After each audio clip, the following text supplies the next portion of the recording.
സമീപകാലത്തെ വാർത്തകളിലും സിനിമകളിലും ഒക്കെ മുൻതൂക്കം കൊടുത്ത് നിൽക്കുന്ന ഒരു കാര്യമാണ് ലഹരി പദാർത്ഥങ്ങളുടെ ഉപയോഗവും അതിനെ തുടർന്നുള്ള വയലൻസ്, കൊലപാതകം ഒക്കെ. അപ്പം ഇത് നമ്മുടെ കുഞ്ഞുങ്ങളെ എങ്ങനെ ബാധിക്കുന്നു?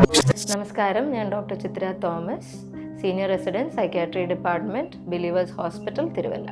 നമ്മുടെ കുട്ടികളും കൗമാരപ്രായക്കാരും ഇങ്ങനെയുള്ള വാർത്തകൾ കാണുമ്പം എന്തൊക്കെയാണ് അവർക്കുണ്ടാകാൻ പോകുന്നത്?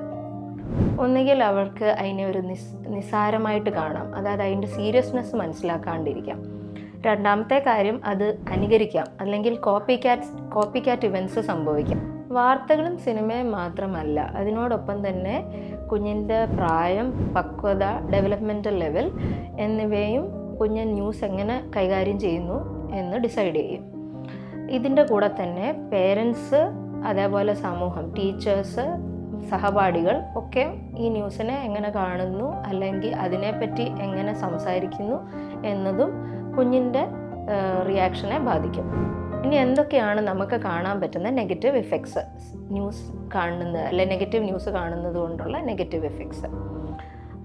ചില കുട്ടികളിൽ ഉറക്കത്തടസ്സം ഉണ്ടാവാം, ഇടയ്ക്ക് വെച്ച് ഞെട്ടി എഴുന്നേൽക്കുക, ചെറിയ ശബ്ദങ്ങൾ കേൾക്കുമ്പോൾ പോലും ഞെട്ടൽ വരിക, അതേപോലെ ഉത്കണ്ഠ ലക്ഷണങ്ങൾ, അതായത് നെഞ്ചിടിപ്പ് കൂടുക, വേർക്കുക, പുറത്തോട്ട് ഇറങ്ങാൻ മടി കാണിക്കുക, കണ്ട കാര്യങ്ങളെപ്പറ്റി രാത്രിയിൽ ഉറക്കത്തിൽ സംസാരിക്കുക അല്ലെ കരയുക എന്നിവയൊക്കെയാണ് നമുക്ക് കാണാൻ പറ്റുന്നത്.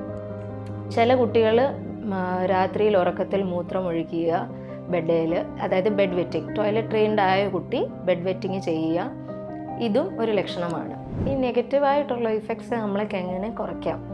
അതായത് സിനിമകളും ന്യൂസും നെഗറ്റീവായിട്ടുള്ള വാർത്തകൾ വരും എന്നറിയാവുന്ന, അല്ലെങ്കിൽ ലഹരി പദാർത്ഥത്തിനെ പറ്റിയുള്ള ഉപയോഗം അല്ലെ വയലൻസ് ഉള്ള സിനിമകളെ കുഞ്ഞുങ്ങളെ കൂട്ടി പോയി കാണാണ്ടിരിക്കാം.